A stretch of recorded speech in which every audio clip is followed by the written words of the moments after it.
మీ friends ఎవరైతే మీకైతే hand ఇచ్చారో లాస్ట్ మూమెంట్ లో నేను రాను తిరుమల కానీ వాళ్ళకైతే ఈ వీడియో ఖచ్చితంగా ట్యాగ్ చేయండి.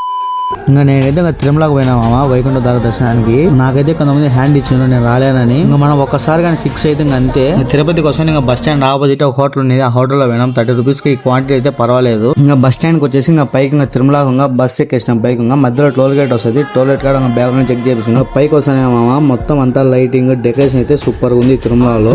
2026 ఎవరైతే వైకుంఠ ద్వార దర్శనానికి వెళ్ళారో వాళ్ళైతే ఖచ్చితంగా కామెంట్ చేయండి. తిరుమలకు వచ్చినాం. తిరుమల లాకర్ తీసుకున్నాం. ఇంకా లాకర్ తీసుకుని లగేజ్ అంతా అక్కడ పెట్టేసినాం. ఇంకా మేమైతే దర్శనానికి పోలేదు. మార్నింగ్ పోదాం దర్శనానికి. ఫస్ట్ వరాహస్వామిని దర్శించుకోవాలని. నైట్ అయితే టెంపుల్ క్లోజ్. నైట్ తిరుమలలో వచ్చేసి లైటింగ్ అయితే సూపర్ ఉంది. పెరుగుండి వెంగమ్మ సత్రం అని ఉంటది. అక్కడ పోయి ఇంకా భోజనం చేసుకున్నాం. ఇంకా భోజనం అయితే అమృతము. రోజుకు కొన్ని లక్షలాది భక్తులు ఇక్కడ భోజనం చేస్తారు. ఇంకా లైటింగ్ విషయానికి వచ్చేసరికి మొత్తం అంతా తిరుమల అంతా మొత్తం లైటింగ్ ఎక్కడ చూసినా గానీ. నైట్ అయితే మా దగ్గర ఒక పెద్ద అనుకున్నాడు. ఆయన అయితే మాకైతే నిద్రగానే పోలేదు. అసలు ఏమైందంటే మా లాకర్ పక్కనే పెద్దనైతే రాగాలు తీసాను. మీకు ఒకసారి సౌండ్ వినిపించచ్చు చూడండి. ఇంకా దర్శనం ఎట్లా అయిందంటే నెక్స్ట్ వీడియోలో చెప్తా.